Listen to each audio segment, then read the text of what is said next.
장미의 날이 오늘이 아니고 로즈데이가 14일인가 그래요. 좀 지났어.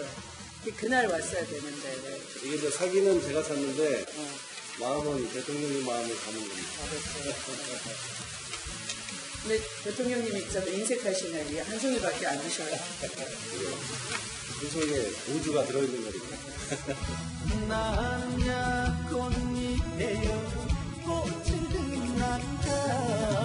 축하해 주려고 했더니 과에 가서 대공사를 하고 있었는데요. 우리 비서실에 그 일정을 체크를 못해서 아우를 따시킨 걸로 된 속좁은 누님이 돼버려가지고 꽃을 들고 온 이 아름다운 남자 임종석 비서실장한테 진심으로 환영하고, 개인적으로는 누이고 기분이 많이 좋을 때는 이쁜 누이 이렇게 제가 부르면서 정치를 같이 해왔는데요. 주로 넥타이 색깔을 만들었습니다. 잘하시네요. 센스가 있는 비서실장님 되셨습니다.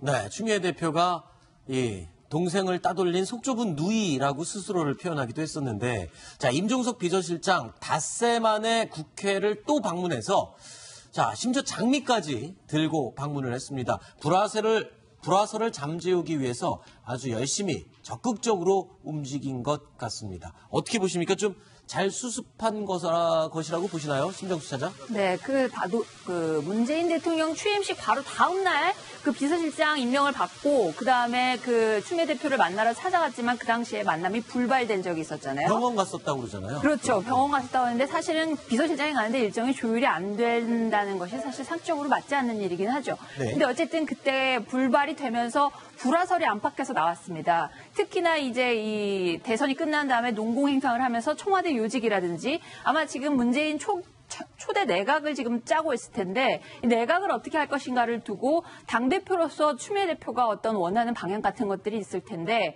그것 때문에 그 청와대와 추미애 대표 당 간에 뭔가 이렇게 안 좋은 불화가 있는 것이 아니냐 이랬는데요. 오늘 화면을 보면은 두 사람이 사실 한양대 동문이자 선후배 사이거든요. 네. 물론 법대고 한쪽은 이제 공대긴 하지만, 임종석 비서실장이 예쁜 누님, 예쁜 누이 이렇게 얘기하고, 편할 땐 예쁜 누이라고 하고, 그 추 대표는 사랑스러운 아우라 그랬나요? 사랑스러운 아우가 장미꽃을 들고 왔다 이렇게 얘기를 했는데, 오히려 카메라 앞에서 너무 그렇게 친하게 하는 모습이 네. 저는 오히려 약간은 불편한 모습이, 오히려 좀 불편한 연출된 기류가 것 같은. 느껴졌고요. 네. 이제 앞으로 가야 될 길이 창창합니다. 이 내각도 짜야 되고요. 문재인 대통령 체제에서 임명해야 될 자리들, 앞으로 체제들이 많은데, 그 본격적인 내각 인선을 두고 다시 또 전운이 감돌 수 있을지 않을까, 그런 네. 예측을 해봅니다. 자, 정권 초반이기 때문에 당청 관계가 굉장히 중요한 시점입니다. 그렇기 때문에 임종석 비서실장이 다시 찾아가서 또 한번 이 사태를 마무리하는 노력을 보인 게 아닌가 생각이 드는데요. 자, 그리고 민주당과 오늘 국민의당 두 당이 새로운 원내대표를 선출을 했습니다. 먼저 민주당 먼저 볼까요? 우원식 원내대표가 선출이 됐는데 어떤 인물로 평이 나 있습니까? 네, 그 정통 친문 그 의원은 아닙니다. 오늘 네. 경쟁자였던 홍영표 의원 같은 경우에는 아주 핵심 친문계로 꼽히는데, 맹추격을 해서, 원래 우원식 그 의원 원내대표 같은 경우에는 이번에 선거에 나온다 이런 말이 많았지만, 홍영표 의원 같은 경우에는 다크호스로 정말 맹추격을 했습니다. 딱 7표 차이로 이번에 우원식 원내대표가 오늘 그 선거에서 이겼는데요. 김근태계로 보통 분류가 되고요. 그리고 네. 문재인 대통령의 핵심 코어는 아니지만 범주류로 분류는 됩니다. 네. 자, 국민의당도 원내대표가 선출이 됐는데, 자, 김동철 의원이 선출이 됐습니다. 그런데 이 민주당 입장에서 보면은 이제 앞으로 이 국민의당의 어떤 정책 관련해서 좀 도움을 요청을 해야 될 일이 많을 것 같습니다. 근데 아까 우원식 원내대표랑 김동철 원내대표, 자, 둘 사이가 좀 가까웠으면 그게 좀 원활할 텐데, 들리는 얘기로 보니까 그렇게 가까운 사이는 아닌 것 같아요.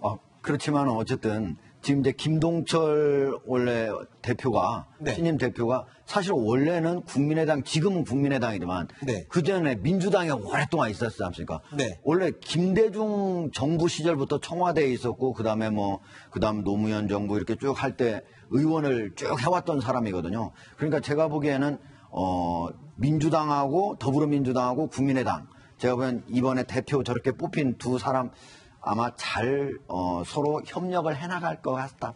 이렇게 저는 봅니다. 예. 알겠습니다.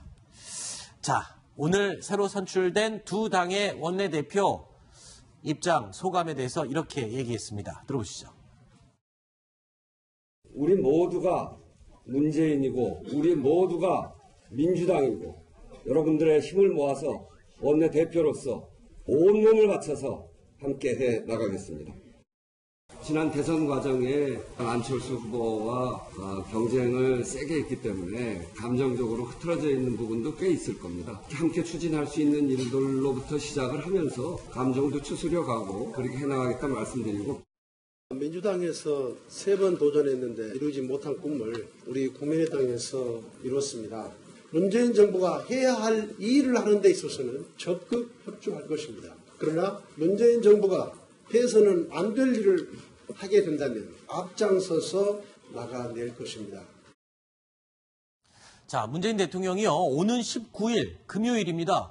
금요일 날 여야 원내대표들을 모두 모아서 회동을 네. 추진을 한다라고 하는데, 네. 자, 굉장히 좀 시기적으로 빠른 것 같습니다. 그러니까 여소야대 정국에서 그만큼 지금 야당들의 협조를 이끌어내야 되기 때문에 그런 것 때문이죠. 그렇습니다. 지금 문재인 대통령 여러 가지 공약들을 내놨고 뭔가 가시적인 성과를 내야 되는데 돈이 있어야 됩니다. 예산을 써야 되는데 지금 예산 편성해 놓은 것은 작년 박근혜 정부 때 다 편성해 놓은 것이고요. 그렇죠. 당장 지금 1호 공약인 일자리를 늘리겠다는 공약을 하려면 추경 10조가 들어가야 됩니다. 10조를 그냥 주느냐? 당연히 국회에서 통과를 시켜줘야지 대통령이 쓸 수가 있거든요. 네. 그렇게 하려면 지금 취임한 지 9일밖에 안 됐지만 빨리 국회를 불려서 지금 일자리 문제가 국가적인 현안이다 설득을 하고 원만하게 처리될 수 있도록 좀 도와달라.